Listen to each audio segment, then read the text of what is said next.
أعوذ بالله من الشيطان الرجيم بسم الله الرحمن الرحيم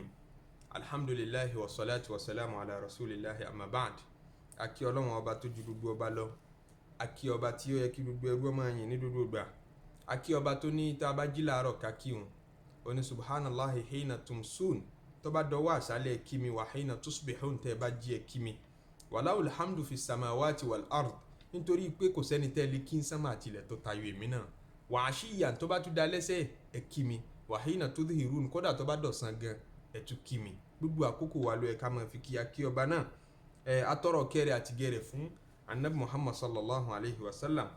anabi òjíṣẹ́ tọ́lọ́run nífẹ̀ẹ́ sí jùlọ, òjíṣẹ́ tọ́lọ́run ṣe wá ní ìkan nínú àwọn ọmọlẹ́yìn ẹ̀. Atọrọ kí Ọlọ́run àti gẹrẹ kó máa bá, kó bá dúdú sàhábà, kó bá dúdú ẹni rẹ̀, kó bá dúdú ẹ̀yin tẹ́ ń wò mí tẹ́ ń gbọ́ mi náà lábẹ́ kíkí assalamu alaykum wa rahmatullahi wa barakatuhu.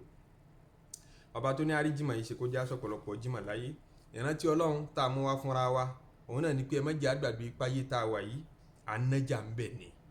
à ń fojoojúmọ́ rajà ní òòkan fúra ní ojoojúmọ́ lọ́ọ́ ra nǹkan, kò sójúmọ́ kan tó jí sáyé tọ́ dẹ̀ sunrun alẹ́ ẹjọ́ náà ọlọ́ọ̀ rajà ni, gbogbo tó ṣe ń jọ́nà ọ̀rajà ni, ọ̀rọ̀ tó sọ ọjà lọ́ra, ó di ẹrù kún ẹrù rẹ ni. Ó wá dìpẹ́ndì lórí irú ẹrù wo ló ń dì, ó dìpẹ́ndì lórí irú ẹrù wo lèmi náà ń dì, sẹ́rù rẹ ló ń dì àbẹ̀wò àbúrú ló ń dì, kíkálukú kíyèsí tí bá ń dì lẹ́rù. Torí ọjà la wà, tá a bá ti délé wa gangan ìyẹn àlìkìyámà, ìyẹn bí tá a sọ̀kalẹ̀ sí ní kálukú ọmọ bẹnẹfìtì lára irú ẹrù tó bá dì. Tó bá di ẹrù bú ọba ń bẹ, tó bá di ẹrù re ọba ń bẹ, mọ kíyèsí tó bá ń di. Owó tá a fi ń rajà nínú ayé tá a wà, tẹ́lẹ̀mí bá dúró pé àwọn rajà níbo lọ́jọ́ òun wá wà. Bẹ́ẹ̀ ni Yorùbá gangan sọ pé ayé lọ́jọ́ ọ̀run nílé. Owó tá a fi ń rajà náà lẹ̀mí wa, ní pé mi àti ẹ sì ń mí lókè à ń mí lọlẹ̀, a wà ní sáfù alààyè, òun náà ní kápítà tá a fi ń nájà ayé. Àkókò wa, táìmù wa tá a ní, òun náà là á fi ń ṣayé. Bẹ́ẹ̀ ni àlàáfíà tọ́lọ́run fún wa, òun náà là á fi ń rajà. Ọ̀rọ̀ tó bá sọ òun rajà ni, nínú ọ̀rọ̀ rẹ̀ àtọ̀rọ̀ bí òun di ẹrù kún ẹrù rẹ ni. Ìwà tó bá wù òun rajà ni, iṣẹ́ tó bá ṣe òun rajà ni, ìjọsìn tó bá ṣe òun rajà ni. Kí kálukú máa kíyèsí irú ẹrù wo lòun dì palẹ̀mọ́ fún ọjọ́ àlìkìyámà. Òun ìkan nínú àwọn ẹrù rẹ̀ tí yẹn máa tayé dì, òun náà la fẹ́ gbé yẹ̀wò léni. Tí yẹn máa fàlàáfíà dì, òun la fẹ́ gbé yẹ̀wò léni. Tí yẹn máa fi ìmánì dì, òun la fẹ́ gbé yẹ̀wò léni. Òun ni ìrun jàmáà. Ìrun jàmáà pàtàkì, kó kírun ní jàmáà. Ojú kékeré ló fi ń wò, ojú kékeré lèmi náà fi ń wò. Bóyá tó bá gbàlàyé wa léni, bóyá yóò yọ pé o ti àìmọye oríire tó yẹ kó o ti rà kún ọjà rẹ ńlọ ti forfeit, ńlọ ti jẹ́ opportunity yẹn bọ́ mọ́ lọ́wọ́. Anabi sallallahu alayhi wa sallam ó sọ fún wa nínú àdìsí tó fẹsẹ̀ múlẹ̀ tó gbádùn débi tá àdìsí máa gbádùn dé. Imamu Malik nínú Muwatta, òun ló lóun gbọ́ àdìsí yìí lẹ́nu Nafi'u ọmọ ọ̀dọ̀ Abdullahi ibn Umar. Abdullahi ibn Umar sàábì Anabi ọlọ́mọ ọ̀dọ̀ kan tí ń jẹ́ Nafi'u. Gbogbo àwọn àdìsí Abdullahi ibn Umar Nafi'u máa kọ́ kalẹ̀, ọlá kọ́ lẹ̀. Ẹnu rẹ̀ ni al-Imam Malik ti gbọ́ àdìsí, yóò sì fi sínú Muwatta pé Nafi'u ní òun gbọ́ lẹ́nu Abdullahi ibn Umar. Abdullahi Umar lóhun gbọ́ lẹ́nu Anabi sallallahu alayhi wa sallam, tá Anabi ní salatul jama'ati, irun tó bá kí in congregation salat, irun tó bá kí ní jama, afdalu min salatil fadhi, olóore jí irun àdákí lọ bi 27 daraja, pẹ̀lú 27 ipò ló fi jù lọ lọ́dọ̀ Ọlọ́run. Ipò 27 irun jama fi jù irun àdákí lọ lọ́dọ̀ Ọlọ́run. Ẹgbà wa àdìsí míì tí Imam Malik bákan náà tún gbà wá lọ sọ́dọ̀ Abu Hurairah àtọ̀dọ̀ Abdullahi ibn Mas'ud, àwọn ń sọ pé bi 25 daraja 25 ló fi jù lọ. So ìyapẹ̀nu wà láàrin àwọn sàhábà nìyẹn pé ṣé 25 la Nábì sọ àbí 27. Àkórí ibẹ̀ ni pé irun àdákí ó ṣàkéré sí irun jama. Irun jama ju irun àdákí lọ lọ́dọ̀ Ọlọ́run, ó ju irun àdákí lọ lọ́dọ̀ Ọlọ́run. Kí ló dé tó fẹ́ jẹ́ kó rire yìí ọmọ bọ́mọ lọ́wọ́ ní gbogbo ìgbà tí wọ́n wàá pè wọn tó ní fíìlì pé nǹkan kan tó important ni wọ́n ń pè ọkọ̀ wá ṣe, wọ́n kì í ti mọ́ṣáláṣí kan, ti mọ́ṣáláṣí tán máa dá tiẹ̀ kí nínú ṣọ́ọ̀bù, ó máa dá tiẹ̀ kí nínú ilé. Kò sóore ń bẹ̀. Anabi sallallahu alayhi wa sallam ó tún sọ fún wa nínú hadithi mìíràn tí Imam Muslim gbà wá, ó ní ala adullukum ala ma yamhu Allahu bihi al-khataya, ẹ jẹ́ ń sọ nǹkan tọ́lọ̀ máa ń ti torí ẹ̀ sábà ṣàforíjì ẹ̀ṣẹ̀ fẹ́rú, tọ́lọ̀ máa ń ti torí ẹ̀ forí ẹ̀ṣẹ̀ jìn ẹrú, ẹ jẹ́ ń sọ fún yín wa yarfa'u bihi darajat, ntọ́lọ̀ máa wò tí máa ti torí ẹ̀ gbé yẹn ga lọ́dọ̀ Ọlọ́run, tán bá níyẹn nípò láyè tó yàtọ̀ lọ́dọ̀ Ọlọ́run. Kí ni iṣẹ́ tí yẹn lè ṣe tí fi rọrùn bẹ́ẹ̀? Ànábì wa ń dákọ̀ àwọn nǹkan ọ̀hún, àwọn sàhábà ní bala ya Rasulallah afẹ́ gbọ́ tètè ṣàlàyé ẹ̀ fún wa ká dún ní mọ̀. Ànábì ní ntẹ́ tí máa ṣe òun náà ni kathratul khuta ilal masajidi, ìmọ̀ gbé ẹsẹ̀ lẹ́sẹ̀ lọ sí mọ́ṣáláṣí. Ìgbésẹ̀ rẹ bó bá ti pọ̀ lọ sí gbogbo step kọ̀ọ̀kan tó ń gbé lọ sí mọ́ṣáláṣí, bó bá ti pọ̀ tó yẹn náà ládàá rí ó ṣe pọ̀ tó. Yamhullahu bihil khataya, ìgbésẹ̀ kọ̀ọ̀kan wọ́n fi ń pa àṣìṣe rẹ́. Wa yarfa'u bihi darajat, ìgbésẹ̀ kọ̀ọ̀kan wọ́n bá ṣe ń pa àṣìṣe kan rẹ́, wọ́n dẹ̀ tún máa fún ọ ní position kan tó tún lékún yìí tó ti wà tẹ́lẹ̀ lọ́dọ̀ Ọlọ́run. Ìyẹn ni pé bí ilé rẹ bá ṣe jìnnà sí mọ́ṣáláṣí sí, bí ṣọ́ọ̀pù rẹ bá ṣe jìnnà sí mọ́ṣáláṣí sí, náà ni ládàá tó máa gbà nígbà tó bá ń dìde lọ kírun jàmáà tán bá ti pè rún mọ́ṣáláṣí, bẹ́ẹ̀ ni ládàá rí ó ti ṣe máa kún ju tẹgbẹ́ lọ. Kódà rí àwọn sàhábà ridwanullahi alaihim tí wọ́n dìídì maintain, wọ́n make sure pé ilé àwọn ò súnmọ́ mọ́ṣáláṣí nítorí kí wọ́n lè máa rí ládàá tọ́pọ̀ gbà níbi tí wọ́n bá ti ń gbẹ́sẹ̀ lọ mọ́ṣáláṣí. Oríire yẹn ni àníkàtà olólogó sí ọmọ ìyá mi. Ànábì ní nínú tọ́lọ̀ tí wọ́n fi pa àṣìṣe rẹ́, bẹ́ẹ̀ ni tí wọ́n fi ṣàgbéga fún ni. Òun ni intidharu salati ba'da salah, kó kírun tán kó tún máa retí ìrun míì. Ìyẹn ni pé kó máa lọ dúró de ìrun ní mọ́ṣáláṣí, kó máa jẹ́ sí kó máa gán ìrun ní ìgbẹ̀yìn, àbí kó máa jọ máa dànù kí àbí wọ́n ti kí tán kó tó máa dé mọ́ṣáláṣí, kó máa lọ dúró de ìrun ní mọ́ṣáláṣí. Kò kéré lọ́dọ̀ Ọlọ́run. Nínú mukaffiratu dhunubi ló wà. Kódà nínú hadithu ikhtisamil mala'il a'la, àròyé tí wọ́n lọ ṣẹlẹ̀ nígbà tọ́lọ̀ ń sọ ìbéèrè sáàrin àwọn màláíkà pé ẹ dìbẹ́tì ẹ̀, kí lèmi Ọlọ́run máa wò mẹ́rú lára jù tí ìfi máa ń tètè foríjì, kí mo máa wò mẹ́rú lára jù tí ìfi máa ń tètè sọ ọ́dọ̀ rẹ̀. Wọ́n wá ń gbé yẹ̀wò síra wọn nínú tí wọ́n dá kọjọ́ náà ní pé ẹrú tí máa ń tètè dé mọ́ṣáláṣí àtẹrú tọ́nà rẹ̀ jìn sí mọ́ṣáláṣí tí máa ń gbé ìgbésẹ̀ ẹyọ kọ̀ọ̀kan ìgbésẹ̀ kọ̀ọ̀kan àforíjì ní lọ́dọ̀ Ọlọ́run. Ànábì sallallahu alayhi wa sallam ó dá wa lẹ́kọ̀ọ́, ó ní pé kíyàn máa tẹ̀pẹ̀lẹ́ mọ́ mọ́ṣáláṣí ní gbogbo ìgbà, nínú ẹni tọ́lọ́run ṣàánú ju àlùkìyámà ló ń tọ̀ wọ́n wà. Ẹni tí bá máa tẹ̀pẹ̀lẹ́ mọ́ mọ́ṣáláṣí pé sábọ̀ àtọ̀n àwọn méjì kan bẹ yudhilluhumullahu yawma la dhilla illa dhilluhu. Ńjọ́ tí òòrùn ìjọ àlùkìyámà bá mú, tí òòrùn náà bá lágbára, tóòrùn náà lágbára tí ń gbóná tó súnmọ́ wa pẹ́kípẹ́kí, tí wọ́n súnrùn mọ́ wa ń bi tá a wà pẹ́kípẹ́kí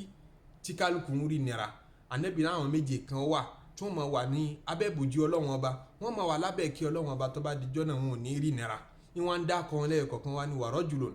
àti ẹnìkan tó yẹ sí pé qalbuhu mu'allaqun bil masajidi, ọkàn rẹ̀ tẹ̀pẹ̀lẹ́ mọ́ mọ́ṣáláṣí, ọkàn rẹ̀ kì í já ní mọ́ṣáláṣí, gbogbo ìgbà mọ́ṣáláṣí ni yóò kírun wákàtí márààrún, bí ó bá tún kírun tán kò tún ní fẹ́ dìde bọ̀rọ̀, yóò lọ dúró de ìrun.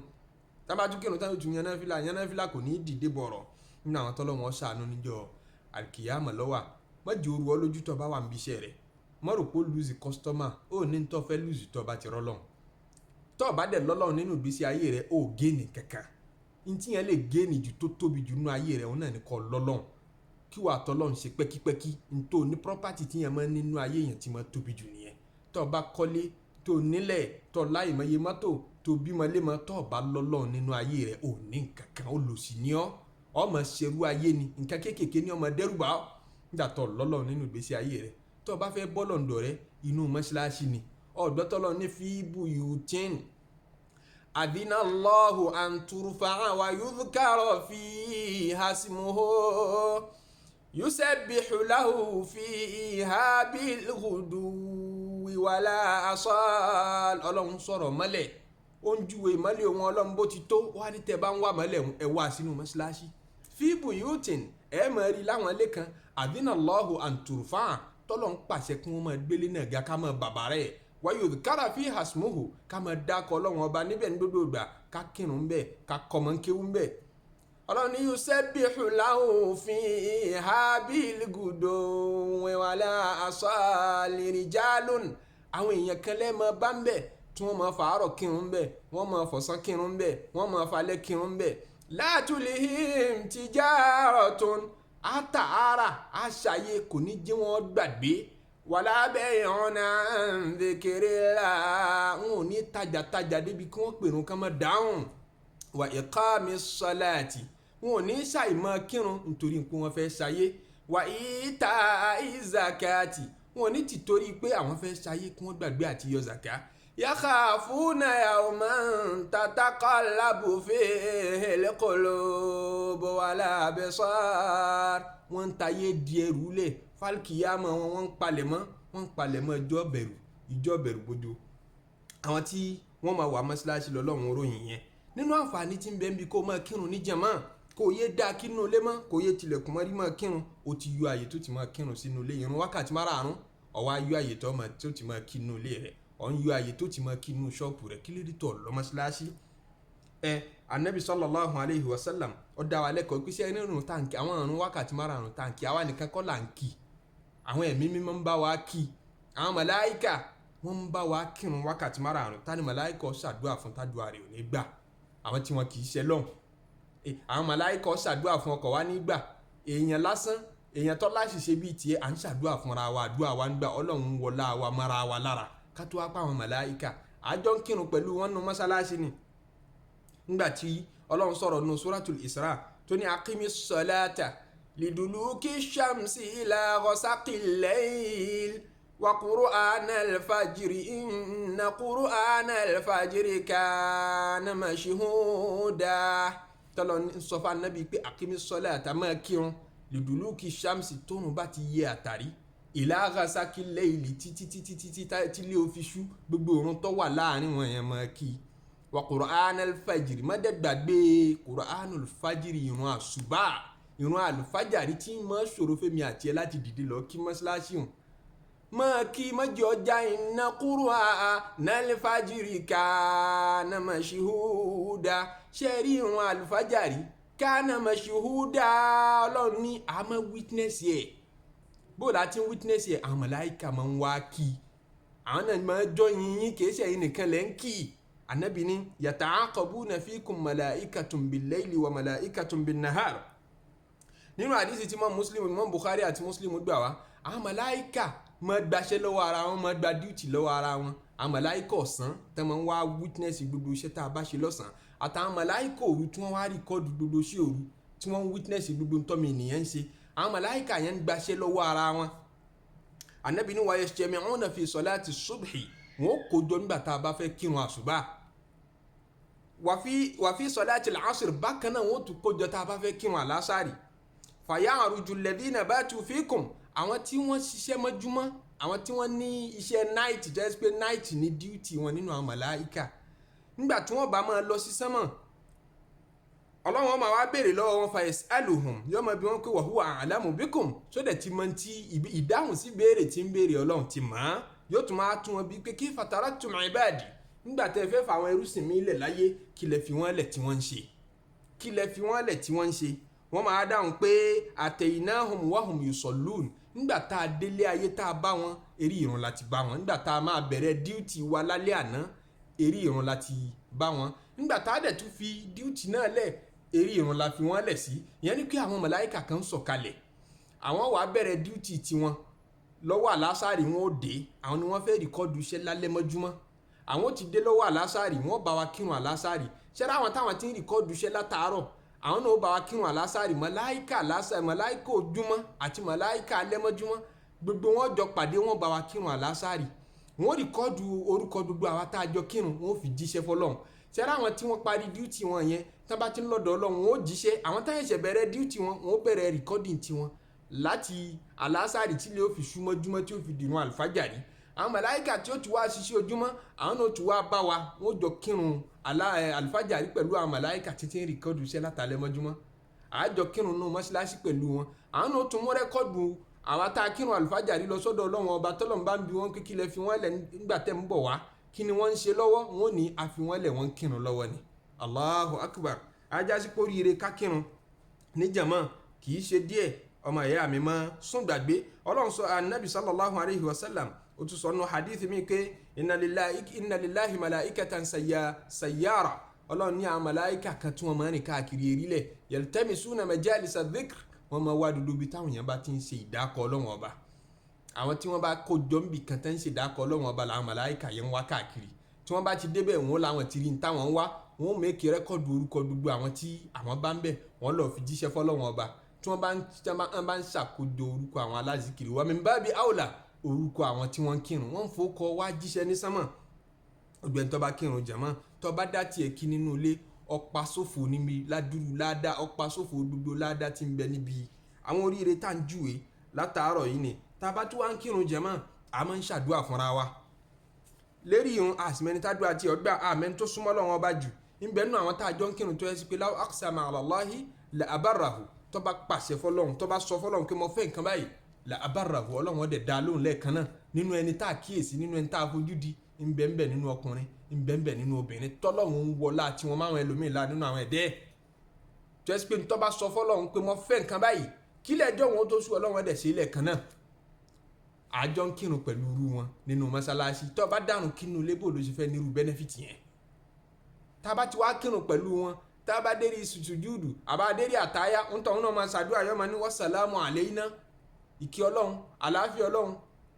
orí ajẹ́njẹ́ tán Ọlọ́run kọ́ mọ́ bá dùgbò àwọn tá à ń kírun yìí kò lè dá a ṣe fún rẹ̀ sígà tá ànábì kọ́ wa ọ́ gbọ́dọ̀ fẹ́nu jàmọ́ ṣe é ni ìtumọ̀ ẹ̀ ní pé ẹni tọ́lọ́run ò lè mọ́ gbàdúrà rẹ̀ ń ṣàdúrà fún ọ lérí ìrun jàmọ́ tẹ́jọ́ kíyẹn ń ṣàdúrà fún àtìmọ̀ ṣàdúrà fúnra wa lérí ìrun nìyẹn tábà sálámà á tún ní assalamu alaikum wa rahmatullah assalamu alaikum wa rahmatullah tí mọ́mù bá sálámà tiẹ̀ àwa màmúmù ń dáhùn sálámà ìmámù á tún dáhùn sálámà ara wa àwa tá a jọ wà lẹ́gbẹ̀ẹ́ ara wa kí ni túmọ̀ sálámà à ń ṣàdúrà fúnra wa lérí ìrun a ṣẹ̀ṣẹ̀ kírun tán a ṣẹ̀ṣẹ̀ bọ́lọ̀ ń dòwò pọ̀ tán gbogbo ẹlẹ́ṣẹ̀ inú wa ẹ̀ṣẹ̀ rẹ̀ ti di ohun àforíjìn ẹnu àlùbáríkà yẹn la tó wá fi ṣàdúrà fúnra wa tó bá dáa kínú lé bó ló ṣe fẹ́ ra advantage yìí jẹ ìrun jàmá lọ́dọ̀ àwọn àfọ onímọ̀ ẹnu òkò sí pé ṣé dandan tiẹ̀ ni yẹnu pé ṣé tí a bá kí tíyẹn bá kírun nínú ilé ṣé yóò lẹ́ṣẹ̀ àbí ò ní lẹ́ṣẹ̀ ọlá ń bẹ́ńbẹ́ dúdú wọn fẹnu kò àlùbáríkà ń bẹ́ńbẹ́ dúdú wọn fẹnu kò orí ajẹ́njẹ́ tán bẹ́ńbẹ́ ẹnu wọn kò lérí eléyẹn ìyẹn là ń bára wa sọ àmọ́ pé kí ni ìdájọ́ rẹ̀ gẹ́gẹ́ sẹ́ni tí ó bá kí so ti lẹ́ṣẹ̀ lọ́dọ̀ Ọlọ́run tó dáa kí nínú ilé lásìkò rẹ̀ ìrun àlásàrì tó lápèjúwe nígbà tásìkò rẹ̀ dẹ̀ tó tásìkò rẹ̀ wọlé ó ṣàlùwàlá nínú ṣọ́ọ̀pù ẹ̀ ó dẹ̀ dáa kí àbí nínú ilé ẹ̀ àbí níbi iṣẹ́ rẹ̀ ó dáa kí fún rẹ̀ ṣẹ́ni ìyẹn lẹ́ṣẹ̀ yìí tó pọ̀ jù nínú gbogbo àfa Islam nínú gbogbo school of thought ọ̀pọ̀lọpọ̀ school of thought Imam Malik lápèjúwe Abu Hanifa lápèjúwe ní ti gbogbo wọn sọ àtàwọn scholars àwọn ìmọ̀ tó wà nínú school of thought wọn ni pé kì í ṣe dandan Imam Shafi'i ní kì í ṣe dandan lérí kálukú àmọ́ kò yẹ kó burúburú débi pé ká má wàá rí ìrun jàmá kan mọ́ṣáláṣí tó ti máa kírun jàmá ní odindi ìlú kan ó burú jáì tá a bá rí yẹn olónínú odindi ìlú kan a gbọdọ̀ rí mọ́ṣáláṣí kan táwọn kan ti máa kírun jàmá táwọn inú bá ti kí jàmá lérí gbogbo àwọn ẹlòmíì tí wọn ò kì í ṣe dandan so tí n túmọ̀ sí pé ọ̀rọ̀ vast majority ń lọ bíi pé kì í ṣe dandan lérí individual kò kì láàdá ńláńlá bẹ́ẹ̀ oríire ńláńlá bẹ́ẹ̀ àmọ́ ṣé tíyàn ò bá kí iṣọ́ lẹ́sẹ̀ òun ni wọ́n sọ pé kò lẹ́sẹ̀ ara school of thought ti ń sọ pé ẹ̀ṣẹ̀ ń bẹ níbi tíyàn bá kí ní jàmá wọ́n pè wọ́n ní zọ̀hìríyà alimamu Dawud zọ̀hìrí òun sọ pé tíyàn bá kí ní jàmá ẹ̀ṣẹ̀ ń bẹ fún tọ̀hún adẹ̀rí ẹgbà wa kan látọ̀dọ̀ mọ́mú Ahmad ti ń sọ ọ̀rọ̀ tí ọjọ́ bẹ́ẹ̀ sọ ọ̀pọ̀lọpọ̀ àwọn aládìsí ibi táwọn lọ nìyẹn wọ́n ní kí ló dé tẹ́ fi wíwẹ̀ wọ́n ní táwọn rí ni pé afọ́jú wa bá nẹ́bì wọ́n pè ní Utbanu ọmọ Malik wọ́n wá bá nẹ́bì sallallahu alayhi wa sallam wọn náà nẹ́bì condition mi lórí bó ti rí mi ò rí na tí n bá ní wá mọ́ṣáláṣí yọ́mọ ṣubú sí kòtò yọ́mọ fẹsẹ̀ gẹ́gùn yọ́mọ ṣé mo lè mọ kírun mi nulẹ̀ ànẹ́bì ní àtẹ́símọ́ ọ̀nìdá sọ ọmọ gbọ́ tí wọ́n bá pèrún ó ní bẹ́ẹ̀ ni òun máa gbọ́ ànẹ́bì ní la ajidu laka rukhsatan ajá sí pé mi ò rí rúkṣọ̀ fún ẹ ọgbọ́dọ̀ wá kí inú mọ́ṣáláṣí tó ọba ti gbọ́ sétí àwọn ní tẹ́ ẹ bá ṣe dandan ní kí ló dé tà nẹ́bí ò fún afọ́jú láǹfààní àti kí ní ilé afọ́jú mi náà tí wàá bá nẹ́bí sallallahu alayhi wa sallam wọ́n ń pè ní ibnu ummi maktum òun náà tí wàá béèrè lọ́dọ̀ ànẹ́bí pé ṣé mo lè máa kí ilé wọn lànẹ́bí ọgbà òun náà ní àyàwọn àdìsí yìí dẹ̀ fẹsẹ̀ múlẹ̀ wọ́n lẹ́rìí mi ìta àtúrí ni pé ànẹ́bí ní ó ṣe mí bíi kí n máa lọ dáná sunlé tásìkò òrùn bá tó kí n ní káwọn kan gbẹrun nàró kí n máa wá lọ dáná sunlé àwọn tí wọ́n wà nínú ilé tí wọ́n gbọ́rùn tí wọ́n dẹ̀ jáde ó ṣe mí bẹ́ẹ̀ mo rò ó bẹ́ẹ̀ mo ní lérò bẹ́ẹ̀ wọ́n là nẹ́bí sọ bẹ́ẹ̀ sallallahu àdìsí yẹn dẹ̀ fẹsẹ̀ múlẹ̀ mọ́ Malik gbà wá nu Muwatta ó dẹ̀ fẹsẹ̀ múlẹ̀ dáadáa ń bẹ lọ́dọ̀ Bukhari Muslim pé ó ṣe mí bẹ́ẹ̀ mo rò bẹ́ẹ̀ àwọn mùnáfìkí làwọn tí kì í jáde wá kírun lásìkò yẹn lásìkò ànábì sallallahu alayhi wa sallam so àwọn onímọ̀ wa ní ilé àwọn rí táwọn fi ń sọ pé irun wọ̀nyí irun jàmá ó ṣe dandan kí o kí dodo òrùn wákàtí márùn-ún jàmá àmọ́ ọ̀pọ̀lọpọ̀ skọ́là táwọn lọ síbi pé kì í ṣe dandan àwọn oníṣẹ́ rádìsì afọ́jú tẹ mú wá wípé tó wá bá ànábì sallallahu alayhi wa sallam ayégbà wa míì ti ń jóye wa pé irun jímọ̀ ni ń béèrè lọ́dọ̀ ànábì pé kóun ó má wàá kí mọ́ pé so irun jímọ̀ lànàbì ń sọ ń bẹ̀ ẹ̀gbà wa Abdullahi ọmọ Mas'ud jí ó yé wa pé irun jímọ̀ ni. bẹ́ẹ̀ ni àdìsí tá ànábì sọ pé àwọn kan kì í wá kírun òun fẹ́ dá ó ń ṣe òun bíi kó wọn dáná sunlé wọn káṣírí wọn lè túṣẹ́ mọ́ bá ti mọ́ dáná sí inú sàtẹ́ran kó bá sá pamọ́ sí tá a ti iná bọbẹ̀ àbí tá a ti igi bọbẹ̀ tí ó jáde táṣírí rí ó tún pé ibi tó sá pamọ́ sí ni irú àwọn mùnáfíkì tán sá sínú ilé bẹ́ẹ̀ tí wọ́n dẹ̀ lẹ́skíùsì ànábì ni ó ṣe òun bíi kó wọn dáná sunlé wọn kí wọ́n á jáde síta káyé ó rí wọn páwọn tí wọ́n wá kí ìrun jamani wọn ní ìrun jímọ̀ náà lànàbì tún sọ bí òun náà nítorí pé ààrẹ gbà wá Abdullahi ibn Mas'ud tóun náà dẹ́ fẹsẹ̀ múlẹ̀ tóun jóye wa pé ìrun jímọ̀ lànàbì ń sọ ń jọ̀hún tó fi sọ̀rọ̀ tó sọ̀hún tí a já pé kì í ṣe ìrun wákàtí márààrún.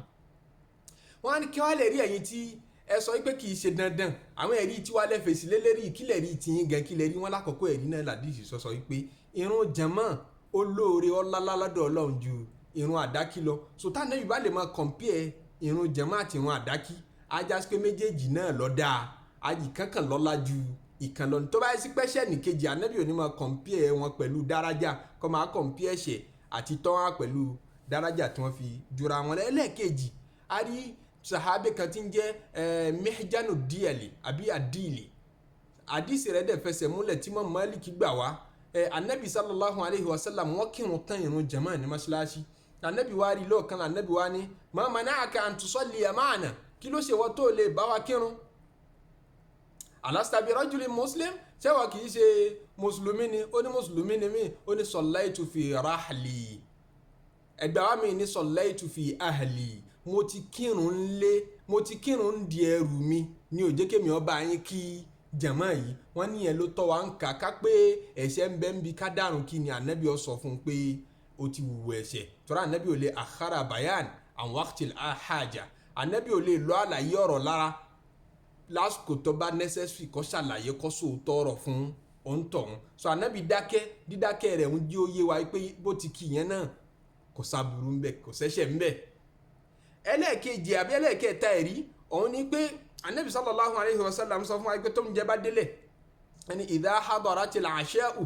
wa uqimatis salah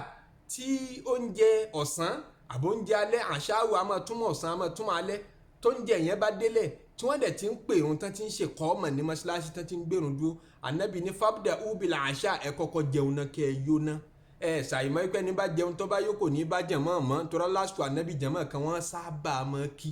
sábà mọ́ kí lásìkò ànábì sallallahu alayhi wa sallam torí ẹnu òkò ń pèsè ìrun jẹ̀mọ́ mọ́ repeat ara wọn ní mọ́ṣáláṣí kan lásìkò ànábì sallallahu alayhi wa sallam so ìtumọ̀ ẹ̀ nípa ẹni bá dúró jẹun kò ní bárun jẹ̀mọ́ tánàbí wa bá ti torí oúnjẹ tó ní àti torí oúnjẹ míìsì irun jẹ̀mọ́ ajá sí pé irun jẹ̀mọ́ kìí ṣe dandan nìyẹn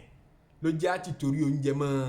mọ́ míìsì ẹ̀ so àwọn àlàyé ọ̀rọ̀ yìí níbẹ̀ láàrin àwọn scholars wa ridwanullahi alayhim kọ́lọ̀mbà ayọ́nu sí gbogbo wọn àkórí ọ̀rọ̀ tiwa ní pé àní ọmọ fi irun jẹ̀mọ́ ṣeré àwọn tó ló ṣe dandan àtàwọn tó ní ò ṣe dandan gbogbo wọn ni wọ́n fẹnu kò lérí pé ládá ńláńlá ń bẹ́ẹ̀ oríire ń bẹ́ẹ̀ orí àjẹjẹ tán bẹ́ẹ̀ eléyìí ni a ní àfitara wa jí nítorí pé kẹ́nìkan má bàa sọ pé òun ọmọ ní òun ọ̀rá àfa sọ bẹ́ẹ̀ fóun kó wọn tó fàyè lẹ̀ lọ́ọ́ bá ọlọ́run ọba tó bá yẹ sí pé ń tọ́ gbọ́dú tẹ́lẹ̀ tètè dúnnímọ̀ tó bá ti gbọ́ tẹ́lẹ̀ tó má ṣe orojú tètè dúnnímọ̀ fasatadhkuruna ma aqulu lakum gbogbo ọ̀rọ̀ tí ń sọ fún yín ilẹ̀ padà máa rántí ọlọ́run já máa rántí ẹ̀ nígbà tá a bá máa rántí ẹ̀ ń jọ alkiyama ká máa fi kábàámọ̀ dáadáa wa ufawwidu amri ila Allah èmi tí ń sọ náà ọlọ́run foríjì mí ọlọ́run ṣàánú èmi náà inna Allaha basirun bil ibad kí gbogbo ó lọ́ọ́ mọ̀ ìpín tá a bá ń gbé kọ̀kọ́ wá ṣe àti tá à ń gbé gbangba wá ṣe gbogbo ẹ̀ pátá ni ọlọ́run ọba rí ẹ má gbàgbé ń pè ní jímọ̀ ẹ jẹ́ àṣẹ gbogbo iṣẹ́ ìjọ jímọ̀ káyìtì lọ jímọ̀ ká ṣàṣàlátù kọ́pọ̀ fún anabi sallallahu alayhi wa sallam ọlọ́run jẹ́ àṣẹ ọ̀pọ̀lọpọ̀ jímọ̀ láyé subhana rabbika rabbil izzati amma yasifun wa salamun ala al-mursalin walhamdulillahi rabbil alamin.